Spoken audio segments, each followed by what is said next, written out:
Student, आपके अपने channel physics expert में आपका स्वागत है। मैं हूं आपका मेंटर रमेश कुमार। आज हम लोग लेके आए हैं आपके लिए ग्रेविटेशन का जो बचा हुआ टॉपिक था उसको लेकर के। तो ग्रेविटेशन में हम लोग पढ़ चुके थे लॉ ऑफ ग्रेविटेशन के बारे में, ठीक है। उसका इंपॉर्टेंस पढ़ लिए थे हम लोग और उस पर बेस्ड क्वेश्चन का भी थोड़ा हम लोग डिस्कशन किए थे। आज हम लोग पढ़ने वाले हैं फ्री फॉल। फ्री फॉल जैसे कोई भी ऑब्जेक्ट को जब हम लोग कोई भी ऑब्जेक्ट को ड्रॉप करते हैं सम हाइट से, तो उसमें क्या होता है कि वेलोसिटी में क्या हो जाता है, चेंज होता है समय के साथ। जब वेलोसिटी में चेंज हो रहा है तो उस बॉडी में क्या प्रोड्यूस हो सकता है, एक्सेलरेशन। वो एक्सेलरेशन जो प्रोड्यूस होता है वही क्या हो जाता है, एक्सेलरेशन ड्यू टू ग्रेविटी कहलाता है। क्या कहलाता है, एक्सेलरेशन ड्यू टू ग्रेविटी। और हम लोग फ्री फॉल को कैसे डिफाइन कर सकते हैं कि free fall is the movement of an object under the influence of gravity. मतलब कोई भी ऑब्जेक्ट का जो मूवमेंट होता है इन्फ्लुएंस ऑफ ग्रेविटी, उसी को हम लोग क्या कर सकते हैं, फ्री फॉल कहेंगे। क्या कहेंगे, फ्री फॉल कहेंगे। तो हम लोग फ्री फॉल के अंदर हम लोग क्या आपको निकालना पड़ेगा, एक्सेलरेशन ड्यू टू ग्रेविटी। वो जब हम लोग कोई भी ऑब्जेक्ट को ड्रॉप करते हैं या हम लोग क्या करते हैं, फ्री फॉल करवाते हैं, तो उस केस में उस बॉडी में जो एक्सेलरेशन प्रोड्यूस होता है वो कितना होगा, आपको उसके लिए ड्राइव। तो हम लोग एक क्या किए हैं, डायग्राम ड्रॉ किए हैं जिसमें हम लोग क्या कंसीडर किए हैं, एक ऑब्जेक्ट ले लिए हैं और उसका मास हम लोग क्या कंसीडर किए हैं, m1। उसको हम लोग अर्थ के सरफेस सम हाइट पर हम लोग वहां से इसको क्या करेंगे, मूवमेंट कराएंगे। मतलब ड्रॉप करेंगे तो मूवमेंट होगा। तो जैसे इसको हम लोग नीचे की तरफ छोड़ेंगे तो इस पे एक अर्थ का एक फोर्स लगेगा F, जो इसको क्या करेगा, पुल करेगा, जिसके कारण इसमें क्या हो जाएगा, एक्सेलरेशन। दैट मींस हम लोग यहाँ कह सकते हैं न्यूटन सेकेंड लॉ से ये क्या हो जाता है, न्यूटन सेकेंड लॉ से कोई भी ऑब्जेक्ट में यदि फोर्स लगता है तो उसमें एक्सेलरेशन प्रोड्यूस होता है।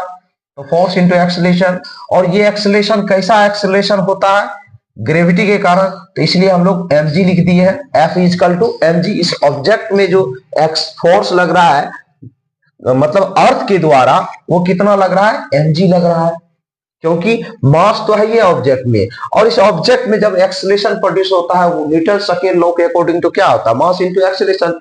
कोई भी ऑब्जेक्ट में यदि हम लोग फोर्स लगाते हैं तो उसमें एक्सेलरेशन प्रोड्यूस होता है। तो उसी तरह इस ऑब्जेक्ट पर फोर्स कौन लगा रहा है, फोर्स को अर्थ लगा रहा है। तो अर्थ के कारण इसमें क्या आ जाएगा, इस ऑब्जेक्ट में क्या आ जाएगा, मूवमेंट आ जाएगा। और मूवमेंट होने के कारण इसमें जो मूवमेंट में जो चेंज आएगा, मतलब वेलोसिटी में जो चेंज आएगा, वही उसमें क्या प्रोड्यूस कर देगा, इस ऑब्जेक्ट में एक्सेलरेशन प्रोड्यूस कर देगा।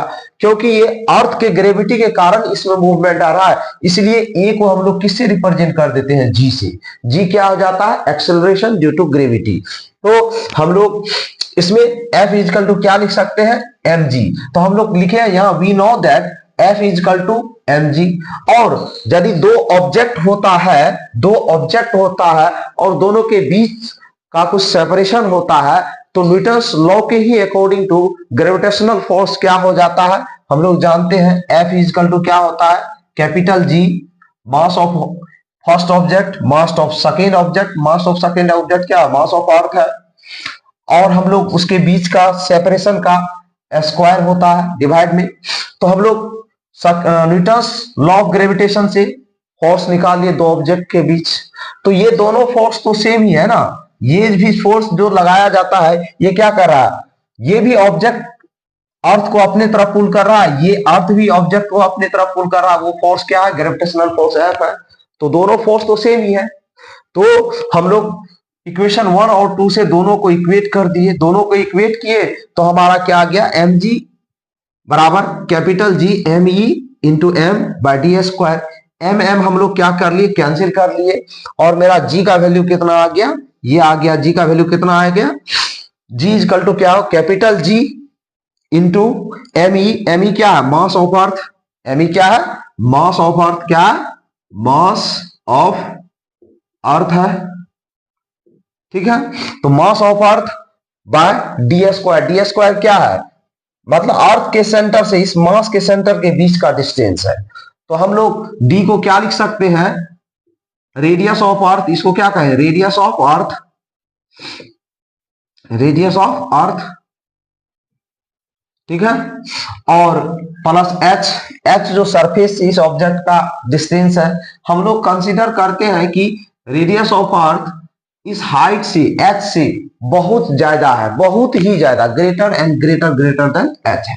मतलब हम लोग कंसिडरेबल मान सकते हैं, डी इक्वल टू क्या होगा, आर ई, रेडियस ऑफ अर्थ के बराबर हो जाएगा।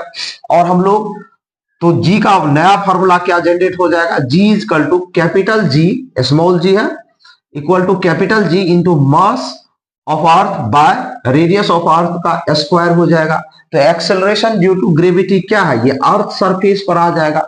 मानो हम लोग अर्थ के रेडियस में, यदि अर्थ के रेडियस के कंपेरेबल तो हम हाइट नहीं लेंगे, उससे बहुत कम हाइट पर यदि हम लोग एक्सेलरेशन ड्यू टू ग्रेविटी का फाइंड करना चाहे वैल्यू, तो इस फॉर्मूला से आ जाएगा।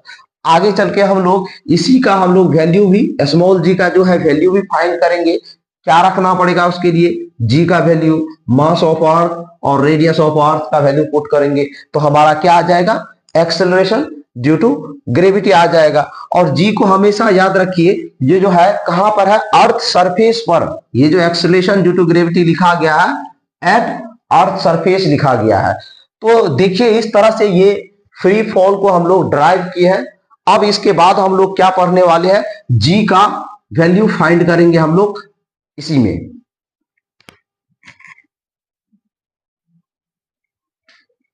तो हम लोग अब क्या कैलकुलेट करेंगे, अभी हम लोग जी का इक्वेशन ड्राइव किए, अब हम लोग क्या कैलकुलेट करेंगे, वैल्यू ऑफ जी।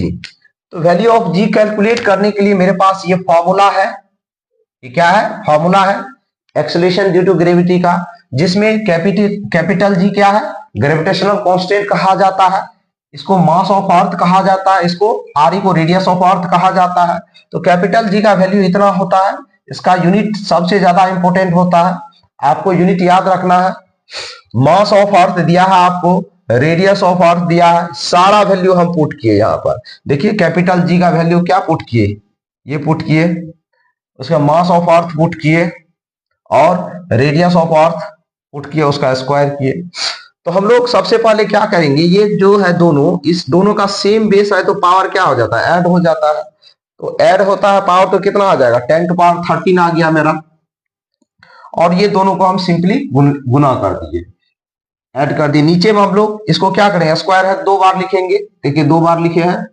उसके बाद हम लोग क्या किए हैं, 10 टू पावर 6 है, उसको 2 बार लिखे, 10 टू पावर 12 हो जाएगा। इससे इसको कैंसिल किए, कितना टाइम, 10 टाइम्स कैंसिल कर दिए हम लोग, ठीक है। उसका नेक्स्ट स्टेप पे हम लोग डेसिमल उड़ाए, ठीक है, ये दोनों डेसिमल उड़ाए तो 100 आ गया, और इसका डेसिमल उड़ाए तो 100 आ गया, ये दोनों को कैंसिल कर दिए। ये दोनों को हम लोग मल्टीप्लाई किए, इसके साथ भी मल्टीप्लाई किए, तो मेरा वैल्यू कितना आ गया, इतना आ गया। और नीचे में ये दोनों को मल्टीप्लाई किए तो ये वैल्यू आ गया मेरा, और इसको डिवाइड किए तो मेरा आया 9.77। तो इसको हम लोग क्या लिख सकते हैं, 9.8 लिख सकते हैं। तो जी का वैल्यू मेरा कितना आ गया, 9.8 मीटर पर सेकेंड स्क्वायर आ गया। और हम लोग कैलकुलेशन पर्पज से क्या लेते हैं, जी का वैल्यू 10 मीटर पर सेकेंड स्क्वायर लेते हैं, क्योंकि हमारा फिजिक्स में जो होता है कैलकुलेशन थोड़ा सा टिपिकल बनता है, कभी कभी ग्रेविटेशन में जो होता है ऐसे ही, जो मतलब आपको देखने को लेंदी कैलकुलेशन दिखाई देगा। तो हम लोग कैलकुलेशन को इजी करने के लिए अप्रोक्स वैल्यू 10 मीटर पर सेकेंड स्क्वायर ले लेते हैं। तो इस तरीके से हम लोग समझे कि ये एक्सेलरेशन ड्यू टू ग्रेविटी का वैल्यू जो होता है, हम लोग किस तरह से पहले जो हम लोग मोशन में पढ़े थे डायरेक्ट ले लिए थे। तो इस चैप्टर में हम लोग क्या, जी का वैल्यू फाइंड किए। देखिए एक बात और याद रखना, कैपिटल जी का वैल्यू कितना आता है, 6.67 into 10 to power -11 newton metre square per K ji square. और यही स्मॉल जी है, ठीक है, इसका वैल्यू कितना होता है, 9.8 मीटर पर सेकेंड। दोनों का यूनिट अलग अलग होता है। ये ग्रेविटेशनल कांस्टेंट है, तो ये क्या है, एक्सेलरेशन ड्यू टू ग्रेविटी है। देखिए बहुत सारा बच्चा को स्मॉल जी और कैपिटल जी में कंफ्यूजन होता है इस दोनों में, तो आपको कंफ्यूज नहीं होना है। आपको याद रखना कैपिटल जी में कैलकुलेशन मतलब वैल्यू जो होगा बड़ा सा दिखाई दे रहा है, और स्मॉल जी में वैल्यू क्या दिख रहा है, स्मॉल दिख रहा है। ये इस तरीके से आपको याद रखना है। यदि मानिए याद नहीं रहता है तो आसान तरीका